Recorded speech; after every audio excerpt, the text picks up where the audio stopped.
fireplaces. It's hard to carry on when you feel all alone.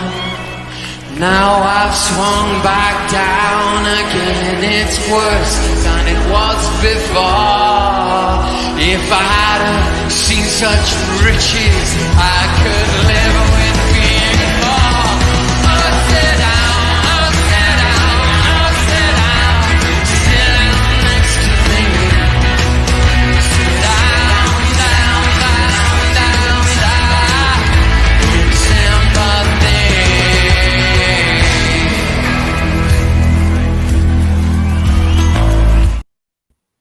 Good evening, everyone. Here we are again, Wednesday night podcast. Two legends back again. Kenny Ken, how you doing, mate? Great stream earlier with Dan Potts. Oh, thanks a lot. Thank you. Yeah, it was a good stream. We talked about things. Arsenal, which Mesut Ozil just was like manna to heaven for any Arsenal fan who watched him play for the 7 years he was at the club. He's man for heaven. You know, he divided a lot of opinion. Also, you've got a situation where we're winning, we're still doing okay. Then obviously, Spurs, you know, Conte's, like I said, meltdown. You know, people, you know, who are football fans who pride themselves as using that phrase, saying as it is, they were applauding that. Because you want someone within football clubs to say, well, this is wrong and I'm not having it. This player's not doing okay. You know, because at the end of the day, when you call it out, you're actually speaking on behalf of the fans. True, very true. I wasn't going to talk about Ozil, but we'll quickly cover it. You just said Craig was saying that it was partying in the streets. Well, yeah, it was when he first came, but after that, and Darren, you just said basically the fact. Red Army, yes, it was an exciting signing, but not enough. And he was on strike from then on. Yeah, wasting of talent in my book. Absolutely. Yeah, it was a shame. It was a shame. I mean, I remember when he signed, I was probably excited, thinking, oh, yeah, he's good, because I remember him destroying England on his own in that 4-1 quarter final when Frank Lampard hit the crossbar and it went in. And after that game, he got absolutely lauded as running the game and all this. Not sure he ran the whole game, but that was the game that he sort of come to even more prominence and probably what made us sign him.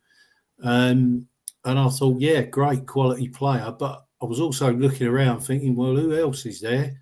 Obviously, we've got Sanchez, but it was, we all know what he was like. He just trotted around and he'd do the odd good little trick, score the odd goal, and then he went on strike, and it clearly was a strike he was on. Yeah, he was ill. He was ill a lot of the time. Wayne, Howard, welcome, mate. Welcome. Jez, I'm new to the channel. Hope you subscribed, mate, and thank you for joining us. You, Lee, and Kenny need to start going on AFTV. Used to watch Lee and Kenny on there. Never again. I was never on there. Lee and Kenny were, and Wayne, they will never go back. That's not for me to say why. But Kenny, Ozil,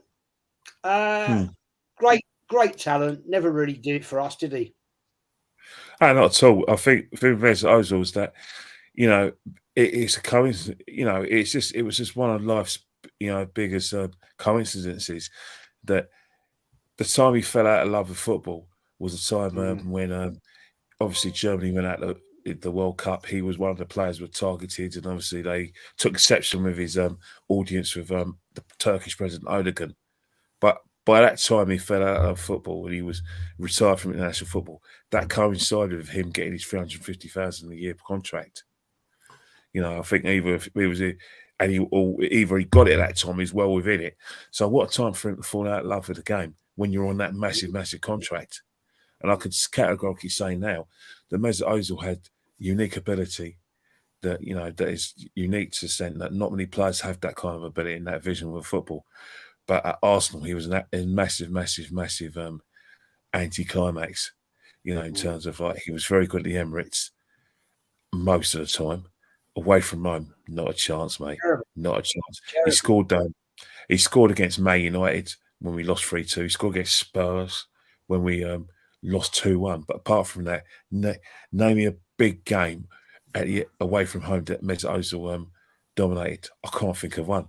You know, Never. he was a home Never. player, and most importantly thing is that, you know, players who've not got the natural ability he has, like Odegaard and Saka, they're always going to be held in high esteem by Arsenal fans because of the fact that there is an output in terms of like goals and assists from both of them, and most importantly, work rate, and that's the thing you can't take away from them. You know, they may never achieve you know, his status, in national status, or even probably play for a big club in Europe. But for Arsenal, they'll be held in much greater esteem. You know, Mesut Ozil wasn't a catalyst to us winning the FA Cup as people think. 2015 final, you could easily say Santi Cazorla was a catalyst. Alexis Sanchez was absolutely off the scale. And then 2014 and 2017, if you want, you could say, well, you know, actually, Santi Cazorla, that equaliser. So that when he called that free kick to pull it back against Hull, Aaron Ramsey scoring winners against Chelsea and Hull in 14 teams. They could easily have, you know, like I said, claimed to be, like the architects of us winning those 3 FA Cups. But as I said before, what a time to fall out of love in football in the midst of the contract. And I don't blame him.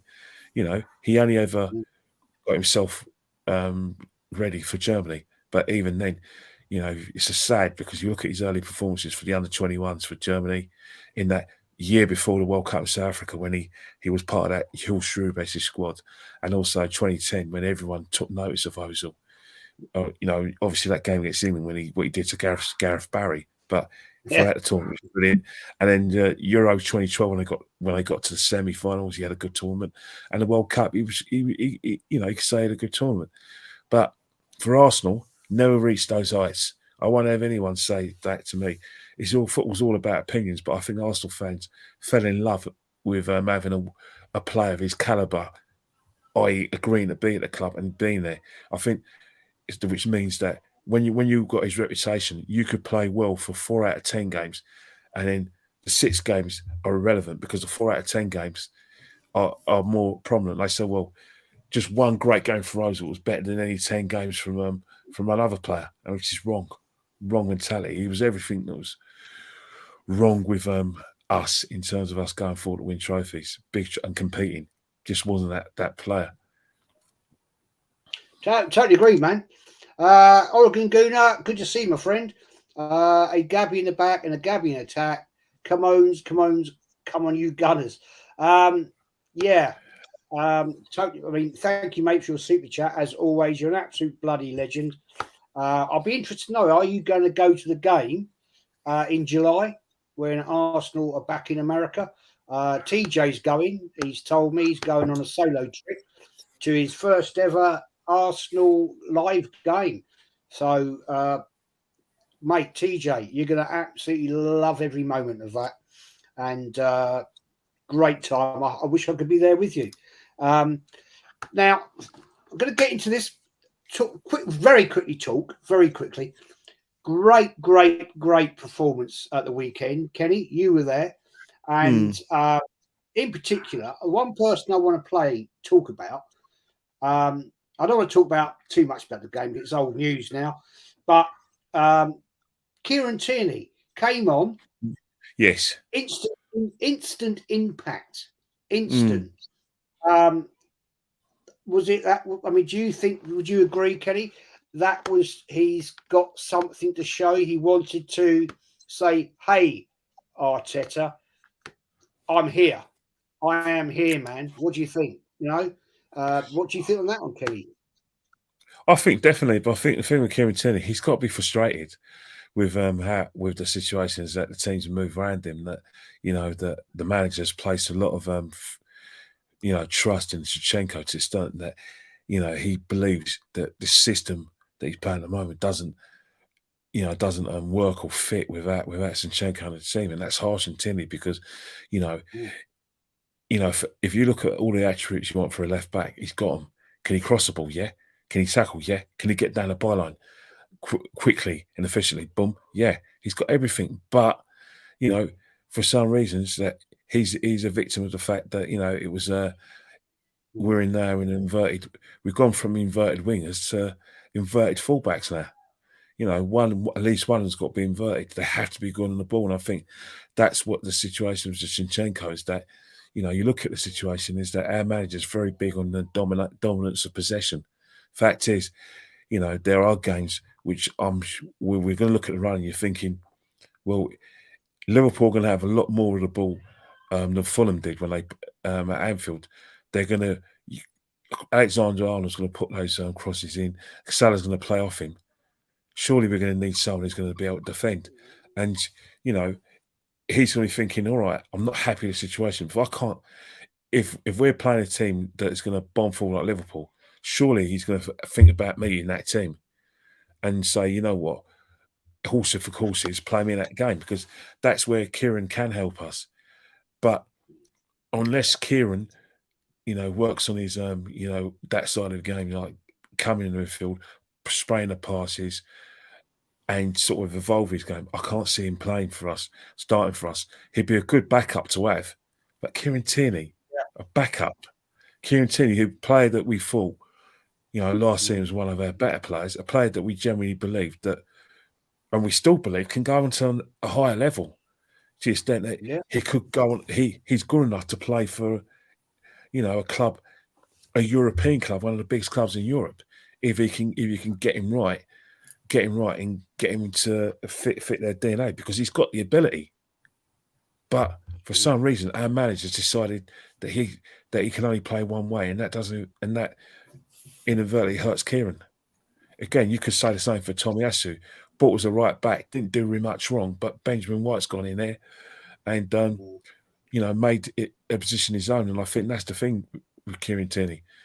You know, it's a shame, but it happens in football sometimes. You know, your like attributes are no longer required at the top level. Yeah, I think it's a great shame. I actually really love the guy, Darren.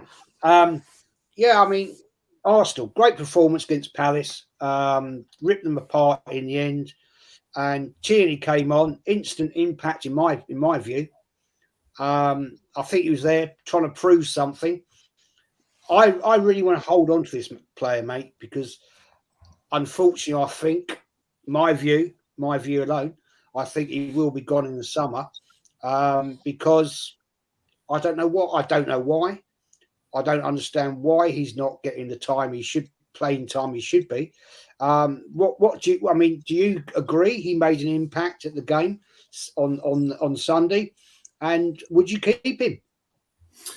Yeah, unfortunately, I didn't get to see the whole game on Sunday. I only saw like the highlights due to events at the weekend I was attending involving alcohol. But yeah, I mean, he was, you know, he is a quality left back, and I would definitely keep him.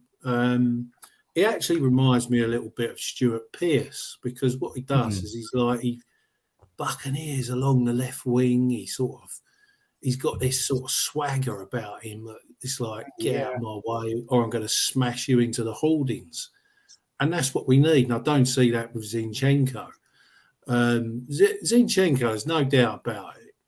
He's definitely got the right mentality. He's committed.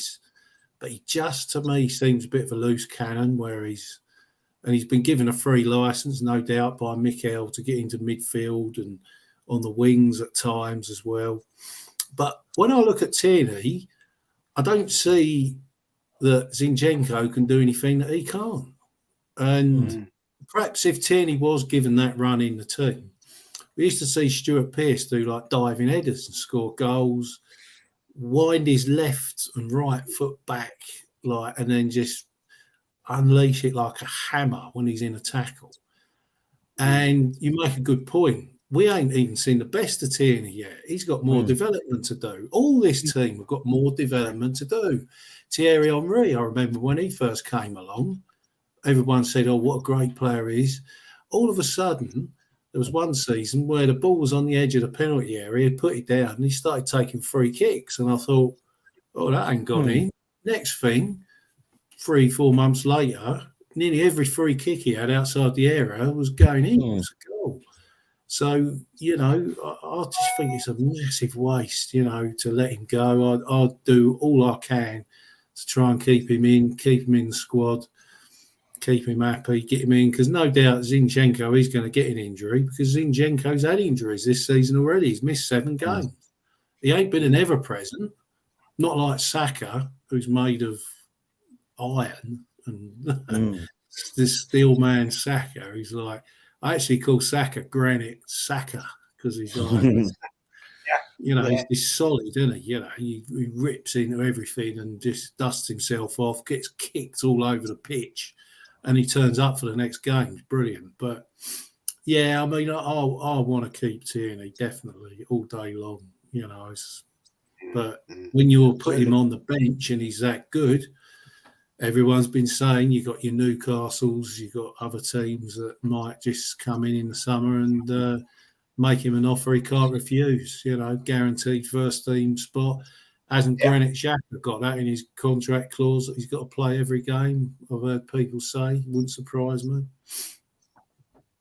Totally agree with that. Kenny, Ashwin asks, do you think we can get a result at Anfield? Such a massive game. It is a huge game. It is, isn't it? We're in fantastic form in terms of like we're finding ways to win, and you know, like and you know, I think we've got rid of our cobwebs in terms of like the way we invite teams on. But the thing with Liverpool and Liverpool as well is that they're not going to want to give us anything at Anfield. You know, people think, oh yeah, they hate Man United, hate Man City more. Look, Scousers don't want a London team winning. You know, they hate Chelsea. I don't think they particularly like Spurs, and they don't particularly like us as well. I don't know if it's with the fans back in Merseyside, but because you shouldn't really go on by the online fans, because you know, like the online fans, I say that with respect. Some of the Liverpool online fans don't go games, because they can't, because some of them don't live near the ground, or you know, just don't go. So it's just it's like online rivalry. But the thing is that when Liverpool are on song, and you'll have to look at the game against Man United. Was it a couple of weeks ago, when they play like that, and you give them a sniff, and they get 1 goal, and they're on it, they can take the game away from you. And that's the thing with it. If we are going to go to Liverpool, we're going to try to hold that for 0-0. We've done it before in the League Cup last season in the first leg of the semi-final. But I do think that we have to, if we're dominating the possession against Liverpool, then we have to score. We don't score against them, and then they get a little sniff, and we just have a Willie Young moment that can open the floodgates, and that could, you know, put us in bad stead. The only thing about that is that it is recoverable if we do get smashed by them, because simple reason is that when we got a cushion, and we've shown this season where we have had a few, you know, moments against Everton and Man City, we recovered pretty big. But I will say one thing, and it's probably, I don't want to be presumptuous, and I certainly don't want to be arrogant, because it's Liverpool. And, you know, I still have a lot of respect for them as a club. But if we win that game against Liverpool, I think psychologically we are the favourites of the title. I think the title's over, because Man City will be looking at snookers, especially games that they're involved in. And Anfield is going to be a massive snooker for them, because they genuinely believe, with Haaland scoring his goals, with a team playing a bit of aplomb, they generally believe that they'll beat us at their ground. Now, if we don't beat Liverpool, then even if they beat us, we're still going to be in front of the 8 ball, aren't we? We're still going to have 2 points in, even going in the last game of the season. We're the favourites. We got Wolves at home. They've got Brentford away. Probably will beat them, but they have to work their nuts off and give everything and hope that, you know, Lopetegui's Wolves turns up. So, yeah, that's a massive game, which I think will decide the championship. I think we'll know, you know, who's going to win the title. You know, I'm suspicious because of this. When you get into Easter Monday, if you're top by Easter Monday, teams go and win the league. That hasn't always been the case, but 90% of the time it has happened. But Anfield, totally facts. Yeah, Anfield is keen. incidentally, the game is on Easter Sunday, I think, Anfield. So who knows, by Easter Monday we've won, then yeah, I can say, yeah, we're going to win it. Darren, I'll come to you on that, mate. Do you think we're going to get something out of that Liverpool game at Anfield? I don't think we are, because I know how hard Liverpool is. I know we're playing well, but a lot of that is at home. Yeah, we've beat Fulham 3-0, which was very impressive, but Liverpool are not Fulham. They've got a great pedigree, great stadium. They always fight. Even when we had our Invincibles team there, we'd go there and go 2-up, and they'd get back to a 2-2 draw. The crowd, all of it. It's a big pressure game for us. 6 games in April, 4 games in May. And in April, we've got a Chelsea bun that have got Liverpool, Man City as the filling inside the bun. So that is proper pressure. That's free. Whatever you say about Chelsea, you can take the piss out of them. You can say what you like about them. They ain't going to be easy at home either. They're going to love trying to get one over on us. They're going to hate the fact that we could be walking off with a lead this season. So the pressure will be on in April. And I just don't see us. Ultimately, what we need to do there is go there, keep the ball, dominate the game, and get a couple of goals to start. Because even if you score first against Liverpool up there, that's not the end of it. They're always in there or that, because their crowd are unlike some of ours. They don't suffer fools gladly. If they don't put a shift in, then fans jump and leap out the seats and get aggressive and start shouting, throwing their arms around at the players. And Mikel Arteta sadly has fallen foul of jumping up and down and whipping up Liverpool's crowd. Was it last season or the season before, when it was 0-0? He really needs to learn his lesson and not make the same mistake twice. If he does that again, I won't be very happy, being in this position. So what we need to do is get in there and just try our best. But I don't see it. Now, what frightens me with Liverpool is Gakpo. What a player he is. I mean, they've signed him for a fee. We played against him earlier on in the season, and I looked at him in that Europa game and thought, yeah, he's all right, nothing that special. You could see he did a couple of turns. I think he might have got a goal and he looked good. But in the last sort of 5 games, I've been watching Gakpo, and his movement is something else. They've found themselves a proper striking player, front 3 player there. He is going to be very, very good. And when we're up against him at the back, we ain't got Bill Saliba now. He's not going to be there for that. We're going to have Rob Holding at the back, and this is where I blame Arteta. This is a player that should have been binned seasons ago. I'm sorry. He's a fringe player now. If we had a fringe player like a Lewis Dunk coming in off the bench, then maybe, big bloke who can look after himself and reads the game a bit. Might not be the quickest in the world, but with Rob Holding at the back, not for me. No 3 points for me at Anfield. I think the best we can hope for at Anfield is a draw or a defeat by the odd goal. Yeah, absolutely. I totally agree. I mean, I'm going to go off a little bit off piste here. I actually fancy Arsenal to go there and get a result. I do. I don't say why. It's just purely in the heart. This is because even when we went up there before, Jez, we went up there. I remember with Freddie Ljungberg when he scored. I weren't confident in that game either, and that's one of the best games I ever saw Ray Parlour played in the midfield. I think we had a man sent off that day. This was, what year was this? This would have been about 2002. I think we beat. Was that when Kanu played in midfield, didn't it? Kanu played in midfield, and we won 2-1 there. Yeah, Pires got one of the goals from about 25 yards.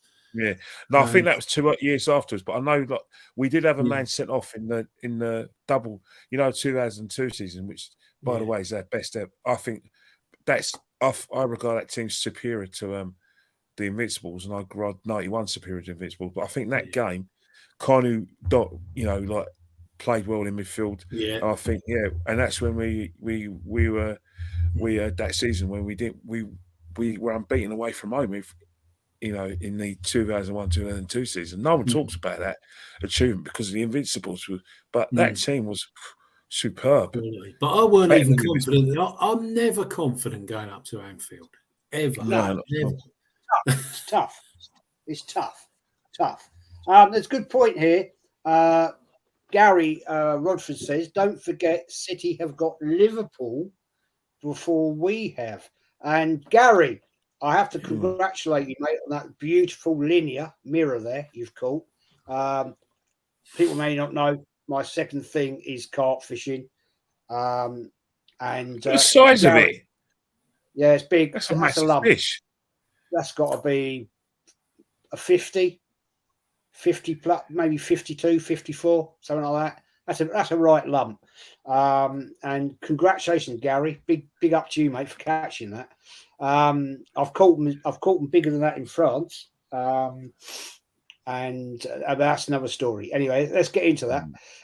Don't forget, City have got Liverpool before we have. Kenny, they have that. See that that's the thing as well. You think of Liverpool before Liverpool play us, they got City on 12:30 kickoff on April 1st away, and then on Wednesday I think they got Chelsea. That's a rearranged game at Stamford Bridge because of what happened with Her Majesty's passing, and then they got us on the Sunday. So it's 3 games, and they are, part of the pack. They got games in hand on teams in front of them. So a couple of games in hand teams in front of them. I think it's Tottenham, Newcastle. So they have to win all those games. The thing about it is that there's 2 Liverpools this season, where Liverpool away from home who go a goal behind, and then teams put men behind the ball and they just can't break them down. And then there's Liverpool at Anfield. It's very much like the Liverpool side of Klopp's first full season when they got to the Champions League, albeit on a point ahead of us. But that had that kind of vibe. They struggled against teams who basically parked the bus. And I don't think Chelsea are part of the bus, but they're competitive games, and it's Liverpool just not the team they were. It's the midfield. Their midfield is to an extent that, either it hasn't evolved or he's just messing around with it because, the team that won the Champions League, that midfield, Henderson, Fabinho, and there was who was the third player? It was Henderson, Fabinho, and I forgot who was it. No, it was Cade in that Champions League final. The teams, they had Firmino, Henderson, and it'll come back to me anyway. Yeah, it's not Chamberlain, is it? He's not Chamberlain. It wasn't. Yeah. Either way, it was rock hard. It could have rock hard, and then they had the defence who they protected the defence pretty well, and then they had the fullbacks bombing on. The fullbacks still bomb on, but they're not. The only one showing his quality from out of fullbacks is Robertson. Alexander-Arnold against Real Madrid was bad. And that's even from the forward point of view, where he was his delivery was awful against Real Madrid. So who knows? Maybe they may have suffered from lack of confidence, but I do know they'll give it. Scousers at Anfield just won't tolerate us dominating possession and us coming away from it. They just won't have it. They'll have to play well. They have to score goals. They may even, stop Man City from winning, although I think Man City got too much quality for them. Chelsea, that would be a game where they'll be looking at and said, well, we've got to win that, and they think they could. And then there's us. So if they get 6 points out of those 9 games, that could be good stead for them to get into the top 4 because, let's face it, without them, with the sort of players they're trying to get in, without the top 4, they're not getting the likes of Jude Bellingham in their team. No, that's fact. That is fact. I want to try and get back to this. I was going to ask. I'm asked me. Anthony says, "Big up, Jez, big down. Now, did read today that McAllister wants to join us from Everton, from Brighton. If we get him, he'll be signing a World Cup winner too. Yeah. Darren, do you think that will be a possibility in the summertime? Yeah, I like McAllister. Even before he went to the World Cup and that, he's part of that little resurgent sort of club Brighton sort of factor they've got at the minute. They've got a lot of players. Solly March is another one who seems to be picking up from Trossard. I'd not say no to McAllister. He's a World Cup winner. You don't get in a team, Argentina's sort of midfield front sort of row without being a quality player. So all day long, McAllister, I think, would fit in well, be a good sort of replacement and competition for Odegaard, perhaps, or the wide players. We got out there, Saka and Martinelli. So, yeah, definitely. Wouldn't say no to that. Yeah, absolutely. Totally agree, mate. Luke says, do you guys actually think we will win the league? I will start with this one, and I am going to say yes. Kenny? The evidence against us winning it is just getting weaker and weaker, in terms of like reasons for us not winning it, because we've passed every sort of test. We keep on winning games, and which puts them under a lot of pressure. We're doing what we used to do when we were strong, beating the teams that should be beating them and beating them well, and making ourselves difficult to beat when we played the others. The key, obviously, is going to be Anfield, because I do think Man City, I think with Haaland coming back, playing good football, Liverpool with their inconsistency, I see Man City winning that. And then I think that after Man City, after they play Liverpool, then the only game they got of note is us, and they're going to win every game, and they will fancy themselves to win. Like that game at the Etihad, on the back of the fact that they've beaten us twice already, and the fact that again, Pep won't tolerate any other result other than the win. They need to win that game, and I think they will. So the Liverpool game is key, and then it goes to the last day. But if we avoid defeat against Liverpool, and we're behind if we're in front of the 8 ball going into the last game of the season, then it's ours. But we just got to keep on that mentality, keep on winning, and then you can't stop us. We win every game. That's it. It's a title. Doesn't matter what City do. Yeah, facts, exactly. Darren, your opinion, mate? Do you think we're going to do it? Well, what that chap just said in the last post is quite right. I think if Man City can drop points against Liverpool, I think we've got a very good chance, because if they can lose against Liverpool, that means we're 8 points clear. Was it 8 or 11? If we beat Leeds, it's 11. If we beat Leeds, right, so it's 11. So then we can afford to lose away. Not that we want to, by the way, but we can afford to lose against Liverpool, Man City, and even Newcastle. Still win them games, and we've won the league. So I think a lot of it depends. If Man City are still within 5 points of us by the time we play Liverpool away and Man City away and Chelsea at home, I think we got difficulties, because I see us getting beat at Anfield and I see us getting beat at the Etihad. So I'm probably going to say, if I had to put my neck on the line, I'll have to say no, we ain't going to win the league, because I still think City are more than capable. They're at home against Liverpool in the next game, and I think they're more than capable of beating Liverpool.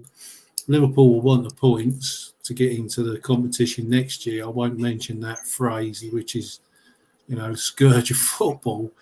So, yeah, I mean, I'm not convinced we're going to win it. But as I say, if Man City can drop some points for us in their next game, then I basically think we've got to have a good sort of 8-point lead cushion, the bigger cushion we can get before we go into these games, the better.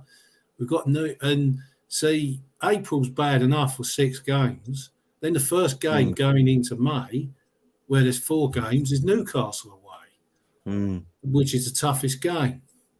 So by that time, we could be really down in the dumps, worn out, chasing Man City, who have got 2 competitions as well to play. They've got the FA Cup and they've got the Champions League, which I hope they carry on progressing in as long as they can, because that is going to help us. It doesn't matter how big a squad they've got. You're keeping in 3 tournaments that are all good tournaments is not easy for even a big squad. But when I look at Man City, the profile players they got just seem that little bit tougher and resilient and stronger.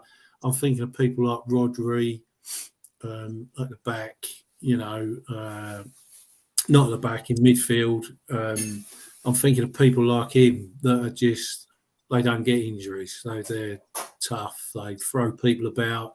And also they get refereeing favours because they're like the favourites, aren't they, really? I mean, I don't want to be too harsh on the refs and things, but when you look at it, they are the champions. And when you're fighting the champions normally get a tiny bit of preferential treatment.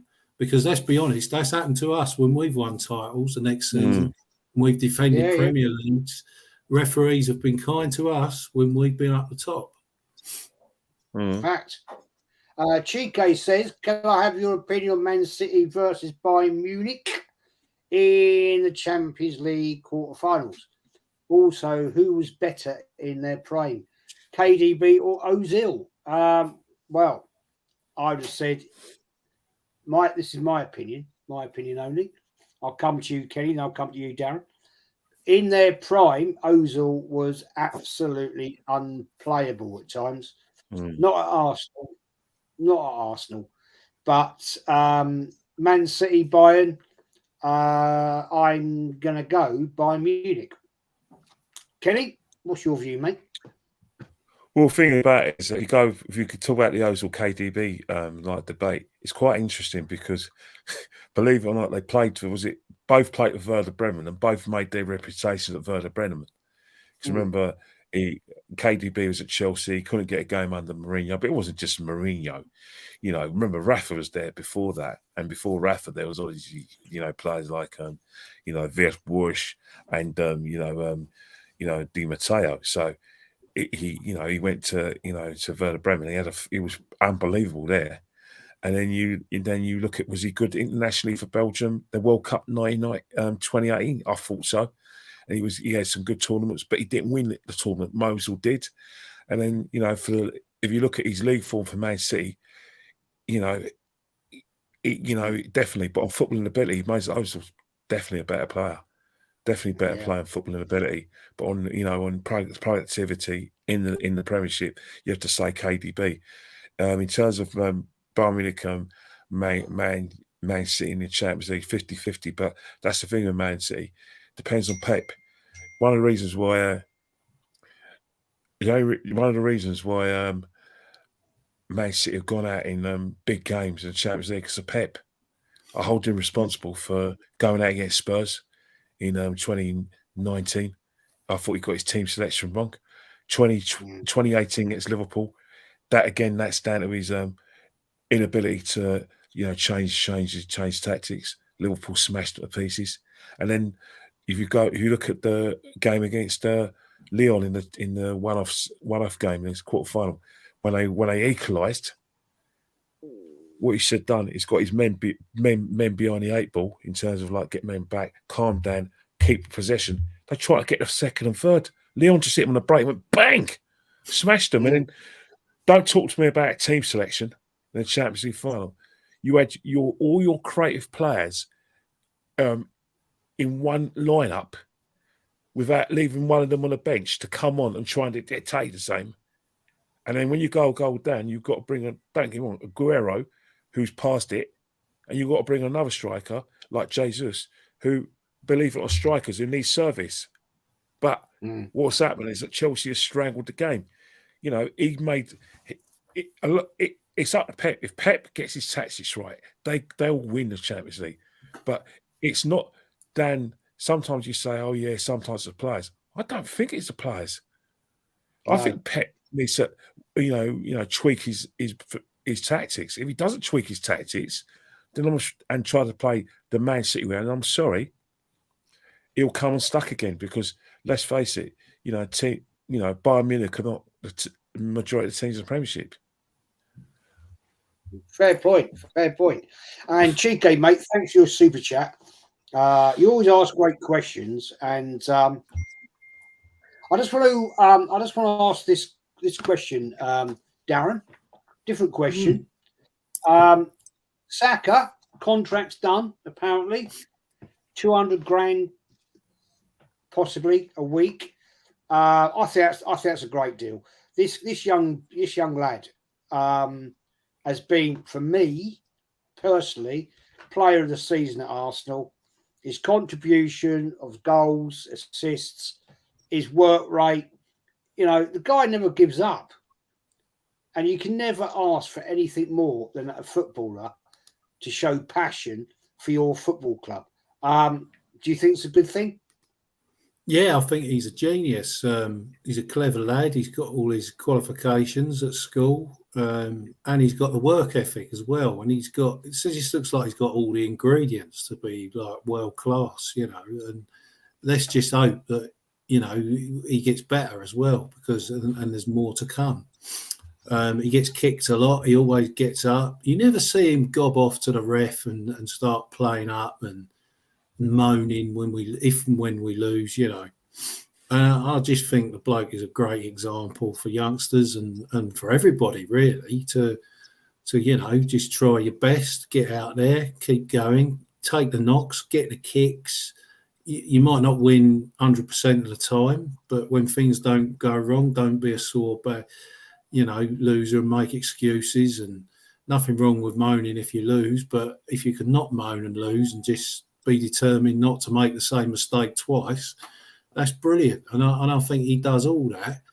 And I don't think he gets the credit he deserves. I think a lot of people have been surprised why Southgate picked him over Foden. But really, we shouldn't be too surprised because this is what he does. He you don't see Foden do that.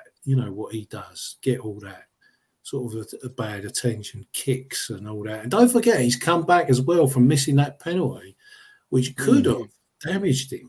Yeah. And he's got, ever since he's come up and he's never shied away, bottled it. He's got up and taken lots of really important penalty kicks for us. And he's the first one up there saying, right, this is mine. I'm taking the penalty. So, I just think 200 grand a week as well. I mean, I think that's actually a bit of a steal. I think he could have got more. Yeah. Right. If other people are on what they're on, I don't know what all the Arsenal players are on, but 200 grand a week, I think that's pretty good for what he is. And he's getting picked by England all the time. He's the best right winger in England. There's no one better than him because he's always getting picked. And whilst I've started going a little bit toxic on Southgate now because I've had enough, I'm hearing that he's picking Dyer instead of Tomori and all this. What is he doing? Keeping loyalties to some of these England players that are probably not good enough and need replacing. But Southgate loves him, picks him every time. And you hear him talk after the game as well, he's always level-headed. He's not one of these nasty little spoiled rich footballers that has got an attitude. They're in the news for doing all the wrong things and flashing. He's not a flash boy, is he? He's not a, what was it Ferguson used to say? Big time Charlie. He's not. Yeah, he's not. Right, yeah. He's a proper player, and long may he stay here at our club because if we can hang on to him, and he gets better, it's just going to be brilliant. And they have to put two defenders on him. They can't just leave one defender on him, which opens up room for everyone else to come in if he can get the ball out wide. That's the fact I like about him. Kenny, it's been going around forever, isn't it? This Saka contract, are we going to sign? Is he going to sign? Apparently, He has, and it's, I don't know the exact figures, Kenny. It's 200 grand or maybe more. Apparently, he's going to be the highest paid player at the club. I think it's great. I absolutely tie him down. Tie him down for 5 years. I think that's absolutely brilliant. And I think I know what you're going to say, but give us your opinion, man. Yeah, the thing is about it's always going to take, get down to the 11th hour, or if you like, to the wire. Players who come from the academy, because at the end of the day, that first contract is relatively modest, and then when you talk about trying to like I said, get over the line, the first thing a academy player wants to do, first and foremost, he wants to cement himself in the team. Once he cements himself in the team and he starts producing numbers, he's going to look over at the guy sitting next to him, or the guy with the peg next to him, and he's going to think, well, hang on here, this guy is on 250 grand a week, but yet, and he's come with a new contract. At the end of the day, I want what he's on. And clubs are very reluctant to bridge that kind of gap, because, the academy players sometimes are on about 50 grand, 60 grand a week. That is wide kind of like I said, difference from what the highest paid player earns. That's why it takes time, because clubs are reluctant to get him to that level, because at the end of the day, they're thinking, all right, you're a young lad, but come on, man, I've got to give you a £140,000 a week pay rise. Clubs don't want to do it, and that's why eventually they do it, but with great reluctance, because obviously the player's going to argue about his image rights and blah blah. And I think that's what Sam Jadaka will be arguing about, his image rights. But he's got over the line, and it is deserved, because the simple reason is that he has produced the numbers. He is only 21, and he is going to be here for a good while yet. And if someone wants to buy him, they're going to have to pay top dollar. And we're talking like over 100 million. And who knows, if he carries on playing the way he is, he could be worth 200 million pounds in the transfer market if someone comes in for him. Because I think this is a player that, if he wants to be, this is a player who can score easily 150 to 200 career goals. No, easily. And he can get about 3 figures in assists. Keeps yourself fit. There's no reason why, because the guy's only getting better. We thought we saw it all last season, but this season's taken a different level. I don't even know. Can you imagine if he actually had a right foot, and he actually worked on his right foot, what it'd be like? And then if he worked on his heading as well, he's going to be up there. That's how far this guy can go. So it's a fantastic, for the football club. It's fantastic for the fans if that happens. He's class, man. I mean, for such a young lad, and he is a young lad to me, obviously. He's absolute bloody class, and I think he's just going to get better and better and better. Interestingly, Odegaard, 7-year deal. I'm not sure I'd go for 7 years personally. Darren, 7-year deal for Odegaard. I like, maybe I'd go for another 3 years. Yeah, possibly. I was going to say 3 years. 3 years, because he's done well this season, but the other one last season, all right, I know he was like alone and that, but for me, you have to do something a bit more than what he's done to get 7 years. I think it's a bit much, but at least if somebody does want to buy him, then they can buy him, and he can't walk away for free quickly. So at least there is that. But I mean, we got to look to keep Odegaard at the minute. I haven't been one of his biggest fans. I've probably given him a lot of stick, but he's proved us wrong, hasn't he? Because he was missing them chances a lot last season and a little bit this season. He's missed a few, but by and large now, when he gets in that penalty box and the ball gets whipped in, he's putting them away, starting to put them away. So you've got to ask yourself, is he actually working on his own game more to improve? And if he is, fair play to him. You know, he's banged the goals in, so we can protect his value, as they say. You know. Oh, that's the narrative. Protect his value. Yeah. Okay. Fair play. Yeah. I'm sorry. I don't go along with any of that. No, myself. I don't. Kenny, 3 years. Kenny, I think 7 years. That's a bloody long time. It's quite extraordinary, but you'll be don't be surprised if that's the norm. You are going to probably see contracts, you know, of that nature. Clubs trying to tie people down, especially young players. Because remember, I mean, people talk about Saka being only 21. Well, Martin Odegaard must be only about 23. Because because he's been around for a long time. You know, we're trying to sort of like protect and try and like cover his prime years, because you know we've made a commitment to him by making him captain. We're also making another commitment to him by putting him on a long contract, and I think that's what's going to happen for a lot of players. It's going to be the days of free, the days of maybe 3 seasons are probably going to be over. It's going to be that length. So it's probably just normal. But in terms of like 7 years, quite extraordinary, and let's just hope that he takes his game to another level. I'd really like to see that. But if there was a player that you'd rather give a seven year contract to, he probably wouldn't be one of them. You probably want to get other players on 7 year contracts. Yeah, and no doubt they've done 7 years, so Edu can go on his trips to Rwanda with his family. Oh yeah. I saw that. Yeah. Right, before we close this down, I just wanted to quickly go. Saliba injury is rumours 6 weeks. Is that true? We don't know, unless you guys have got inside information. If it is 6 weeks, that is a major worry in my book. Kenny, unless you know something better than I do, you got somebody close to the ground. 6 weeks, that's a worry.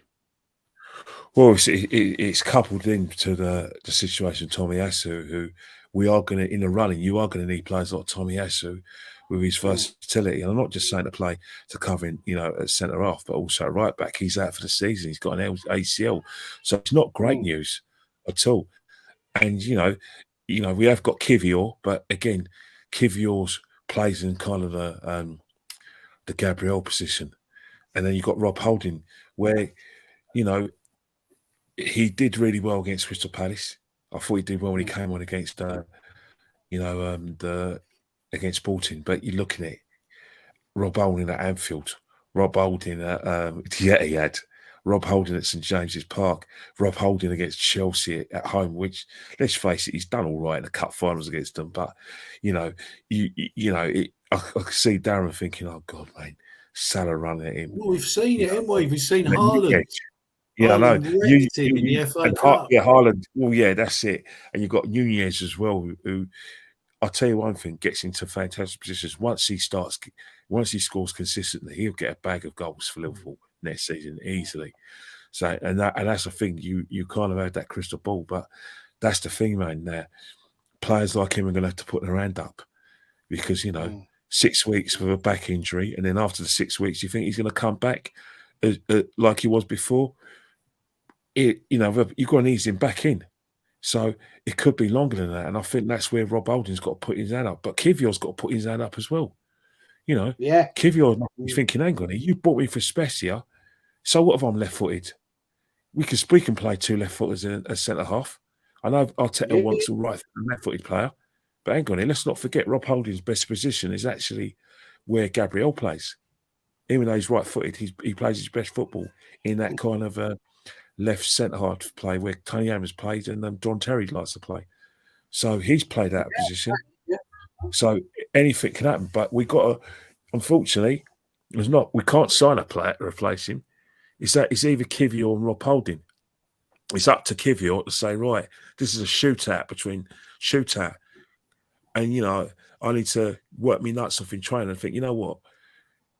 You know, I've played for my country in the World Cup against Argentina.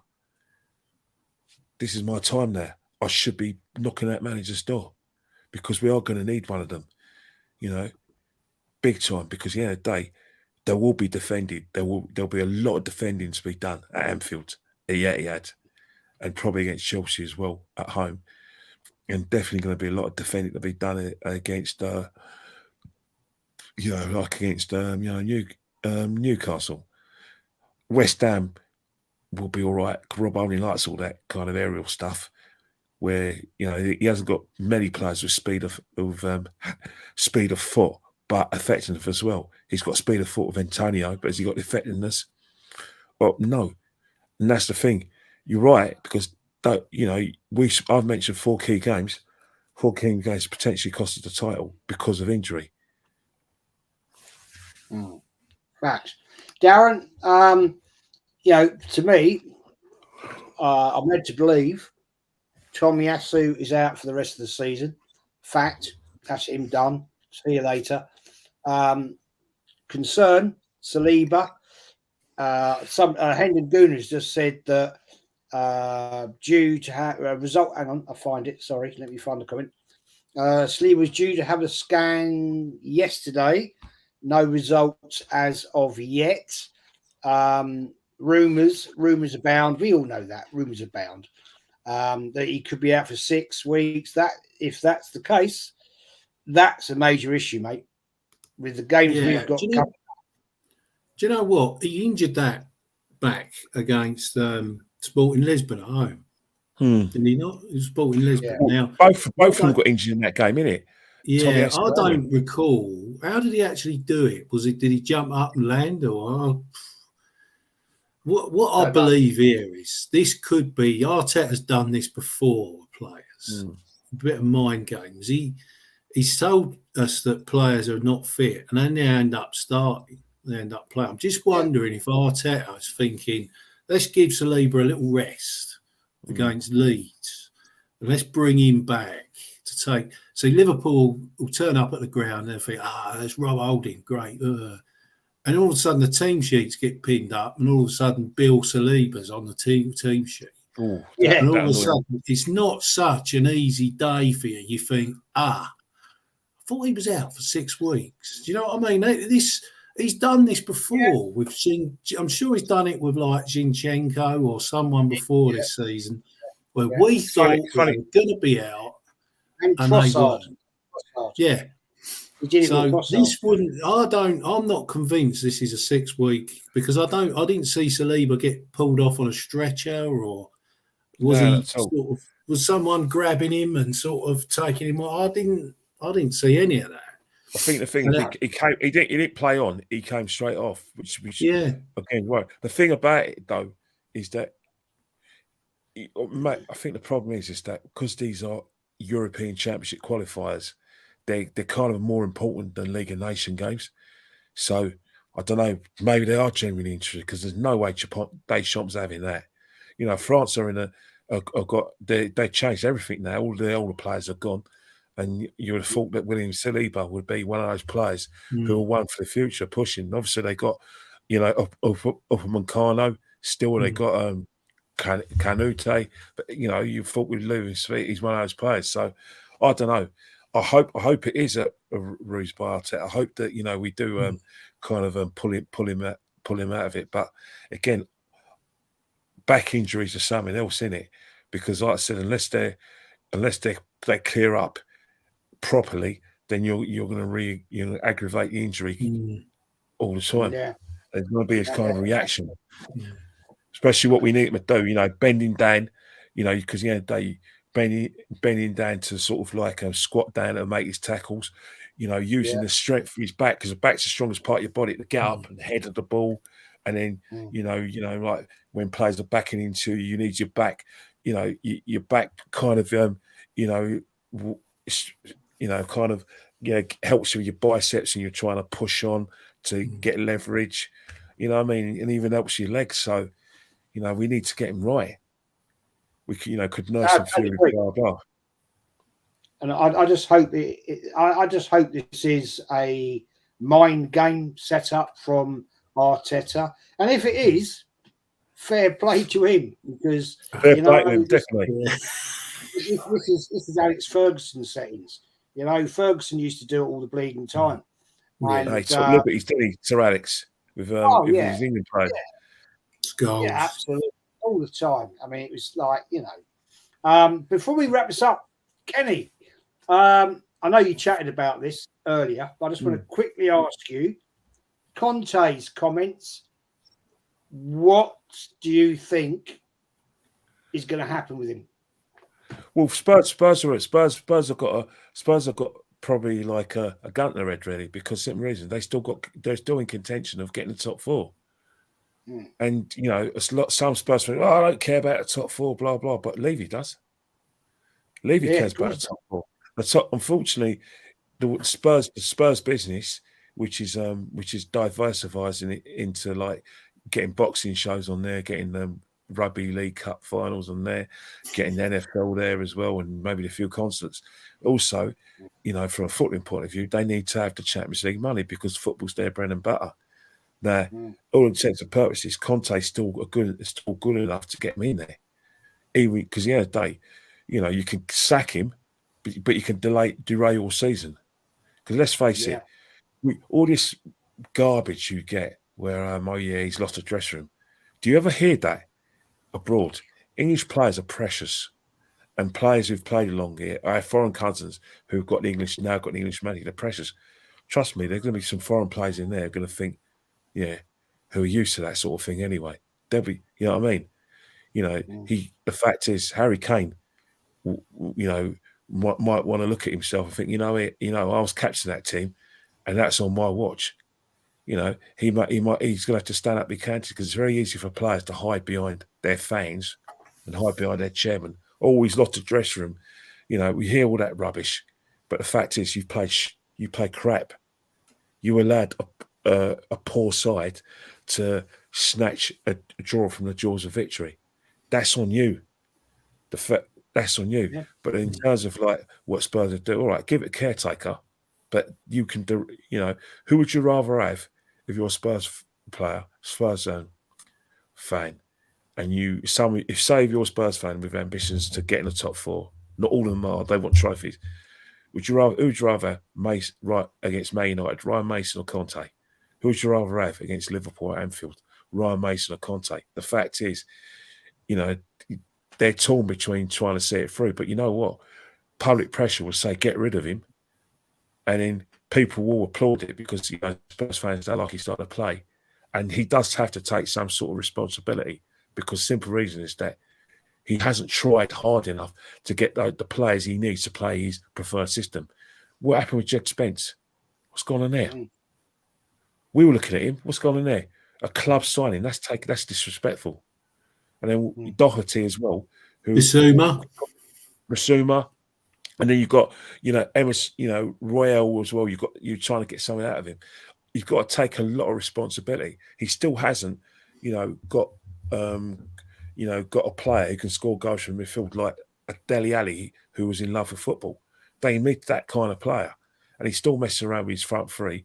Richarlison, I mean, who bought him? Holberg's not good enough. Yeah. Holberg as well. But Holberg gets games because he's probably a Conte type player. That's probably when I want him to be precise what he's talking about because he's basically saying, well, you can't talk about me because I'm always working hard. So he wants to be absolved from as one of the culprits. But saying that, it's the trouble with Tottenham, unless they change their mentality, i.e. the owners run a football club or just leave and get someone who wants to run a football club, they're not going to win trophies for another 10 years. So it'll be 25. No. They'll be like Everton. Everton haven't won a trophy since 28 years now. That's Tottenham. Just look. Remember back in the 80s when we're all, obviously you were still a man, I was still in secondary school. The big five were Everton, Liverpool, Man United, Arsenal and Spurs. When we talk about the big match days, like the live games on on ITV, or even if you go 84, 85, you know, the big match on the Brian Moore, those are the big teams.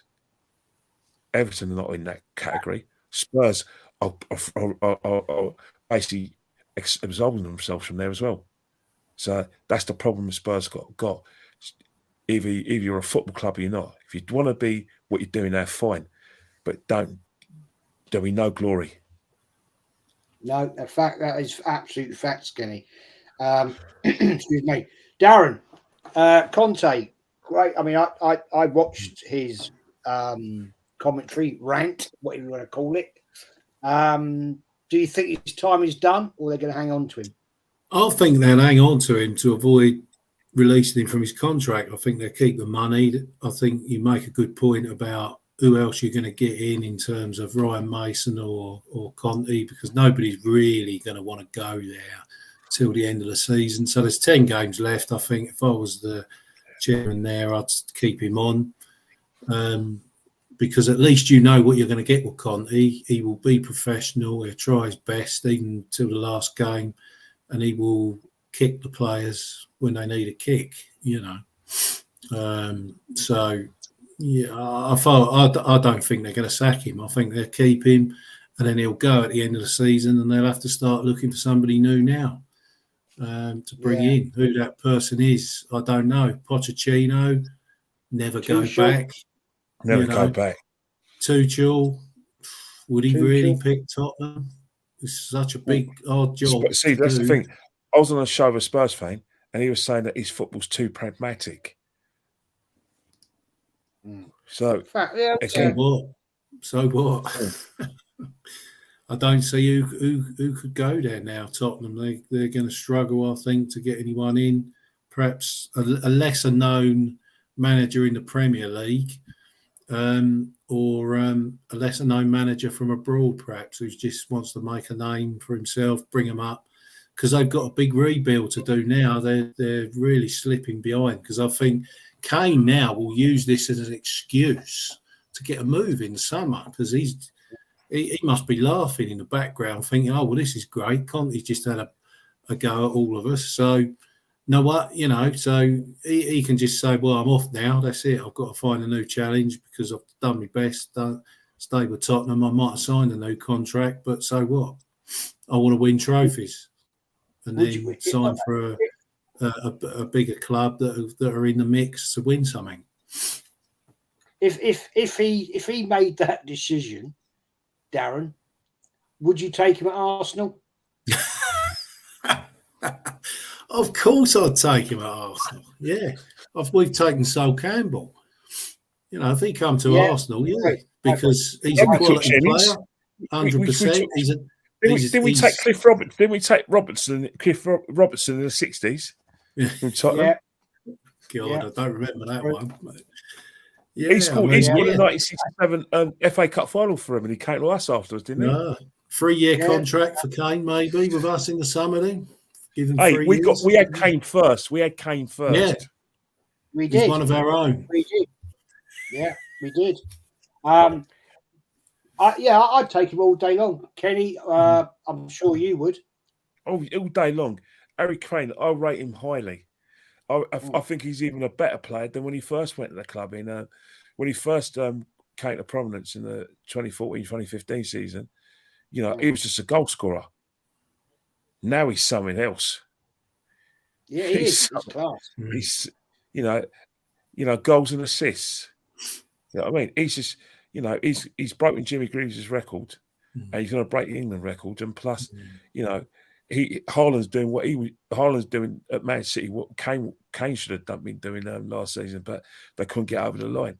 But if he was available, and they said, "Oh, well, what? But you like Jesus? You like?" No, sorry, you, Harry Kane, in that team, go win me the Champions League. So, Edu, if you're watching out in Rwanda with your Wi-Fi on, Harry Kane in the summer. Yes. Yeah. Cheeky bid. It's a cheeky bid, isn't it? 100 million. We could have. Yeah. Why not? Why not? Exactly. We've done it before. We took Pat Jennings, their goalkeeper, for nothing really. Sol Campbell, class him. So But I had a chat about this actually the other week, and I was saying to a few guys, Arsenal guys, would you take Kane? And some 80% of well, I'm going 6 weeks back now. Saying, yeah, take him all day long. Take him all day long. Two people, a young crew. We were in the in a pub in Islington for a birthday do, and I go, no, he's Spurs. And I said, well, actually, he started at the Arsenal Academy. So you wouldn't take him back? No, he's Spurs. Okay, fair enough. Fair enough. You know that's that. Remember, that's some your, Arsenal fans wanted a Poch, didn't they? Yeah, exactly. Fuck me, seriously. It is what it is. Jesus, seriously. But I don't care where a player comes from if he's world class and decent. I'm not saying Kane is world class, but he's scored a shed load of bloody goals for England. So he's doing something right. But I don't care where they come from. If they're going to improve the club and win us trophies, I'll take them. I don't care. Fact. Yeah. And today, Anyway, guys, going to wrap it up. Kenny, Darren, awesome as always. Great chat. Thank you very much. The fact of the matter is, I had 9 topics to talk about. But because of the Allsman chat tonight, and it's been fantastic chat, questions asked, people putting comments in, I've asked 3. 3 of the things I wanted to talk about. And that's what I love. I love the interaction from all you guys watching. You make the channel at the end of the day. I sit here and I get great people on. Kenny Ken, always the basis of the channel on a Wednesday. And Darren, absolute legend, knows his stuff, man. So it makes it great because you guys come and watch, you put your questions in, and you put me all completely off topic because I never get to ask them. But there you go. Never mind. That's what we're here for. Kenny, thank you, mate. Where can we? Great show, by the way. I was going to say again, great show with Dan Potts. Thank you very much. Having last week and you with Lee was awesome. Got massive views on that show. Dare I say? I want to get Dan on again at some point. I want to get Ola on. I've got to get hold of Ola. Lee, Kenny, Ola. That'd be awesome. And Darren, come on, because you're always a real one. And so I'll sort that out when the season gets back on track. Kenny, shout yourself out, mate. Legend. Kenny Ken 1972 on Instagram. We're having a lot of topics. Right now, boxing fans are in meltdown. They wanted the undisputed Tyson Fury versus Usyk. We're being told it's off. Usyk's corner are saying no. Frank Warren still wants to go on.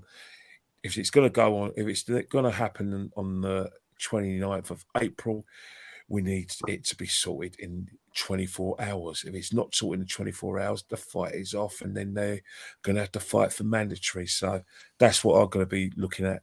And also international football. Me and international football's like a glove, hand and glove. I know you hate it.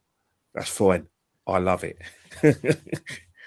No, I don't hate it. It just annoys me that what frustrates me, Kenny, is we're on a great roll with the football club.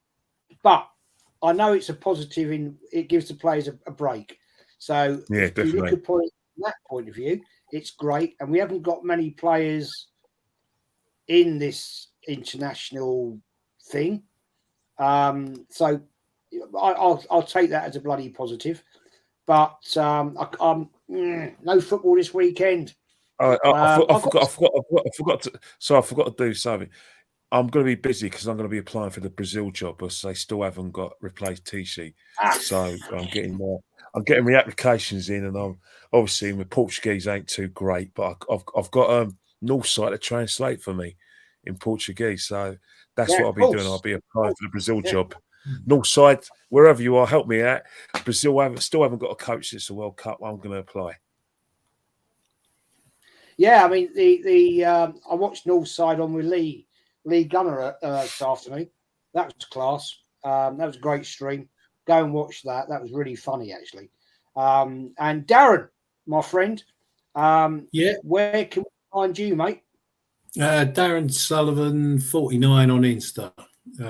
I'll put a few bits and pieces up there. Not too active at the minute. I've got a few bits and pieces going on, but always on there, putting a few football goals up with a bit of music in the background with a bit of humour attached to it. So I can't wait for Leeds at home again, get it going again. I might look at the internationals, although, do you know what? All these friendlies and qualifications, I do pay a bit of attention, but it's not as good as the actual tournaments. The tournaments are where it's real stuff, big boys stuff, but yeah, so great. Yeah, so have a little look at me on there and I'll try and entertain you the best I can. Facts, man. Thank you. Thanks all the chat. Thanks to all the mods. I don't think we've had any idiots tonight, especially one certain person that likes to jump in and cause grief. He seems to have disappeared. Yeah, he seems to have disappeared at the moment. He'll be back. Don't worry about that. But thanks all for watching. Like, subscribe, and I appreciate it. And I'll do the outro if it works properly, like it doesn't always, but there we go. And thanks all, and we'll see you soon. I'm away I'm going away Sunday to Wednesday, going to France to have a look at a few things, and then we'll be back. So I probably, Kenny, Darren, might not be back in time for next Wednesday to do a podcast. Depends on the flights. There we go. Next podcast then, the week after, it's got to be like review of Leeds, preview of Liverpool then. if I do we're aiming to get back for 3:00 Wednesday, but you know what travel's like. It's a bit of a fucking issue.